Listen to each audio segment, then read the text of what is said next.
Drugs వాడితే మరణశిక్ష విధించాలన్నారు సినీ నటుడు సుమన్. యువత డ్రగ్స్ పట్ల అప్రమత్తంగా ఉండాలని సూచించారు. రంగారెడ్డి జిల్లా షాద్నగర్లో 38వ all India karate kung fu open championship tournament ని సుమన్ ప్రారంభించారు.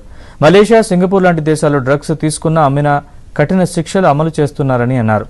కానీ భారత్లో మాత్రం అలాంటి చట్టాలు లేవన్నారు. డ్రగ్స్ విషయంలో కఠిన శిక్షలు అమలు చేస్తే దేశంలో డ్రగ్స్ నియంత్రించొచ్చన్నారు.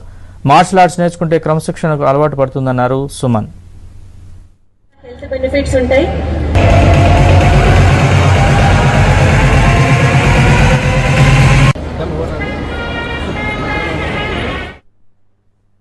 డ్రగ్స్ అలా కాదు, తీసుకుంటే బ్రెయిన్ పాడైపోతుంది. సొంత తల్లిదండ్రిని కూడా చంపే లెవెల్లో వెళ్తారు, ఫ్రెండ్స్ని చంపే లెవెల్లో వెళ్ళిపోతారు.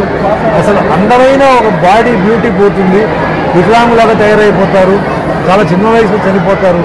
మరి ఇవన్నీ అవసరం. ఇది కాకుండా తల్లిదండ్రులు పాపం ఎంతో కష్టపడి పిల్లల్ని అంతే పెంచితే వాళ్ళకి ఇలాంటి ఒక చెడ్డ పేరు, అంటే ఆ అబ్బాయి డ్రగ్స్ తీసుకుంటున్నాడు అని చెప్పి వాళ్ళ ఫ్యామిలీ ఎంతో బాధపడతారు. అదే మాదిరిగా ఇంట్లో ఒక అమ్మాయి, పెళ్లి కావాల్సిన అమ్మాయి ఉంటే, పెళ్లి వస్తే ఎవరు డ్రగ్ అడిక్ట్ వాళ్ళ చెల్లిగా అక్క చిచి అని ఒక అమ్మాయి జీవితం పాడైపోతుంది. కనీసం తల్లిదండ్రుల కోసమైనా, సిస్టర్కైనా దయచేసి ఇది ప్రాక్టీస్ చేయవద్దు. అందుకని వాళ్ళు పాపం వాళ్ళు ఎంతో బాధపడతారు. మరి వాళ్ళని అలా ఆ పేరెంట్స్ని ఆ విధంగా చేయడం, శిక్షించడం, వాళ్ళు మీకు ఏం తప్పు చేశారు? అంతా పెంచిన దానికి మీరు ఇలా చేస్తారా? దయచేసి ఇలా చేయబాక. ఆరోగ్యం పాడు చేసుకోదు. భగవంతుడు మంచి ఆరోగ్యం ఇచ్చారు. సో ఆరోగ్యాన్ని కాపాడుకుంటే హ్యాపీగా లైఫ్లో ఉండండి.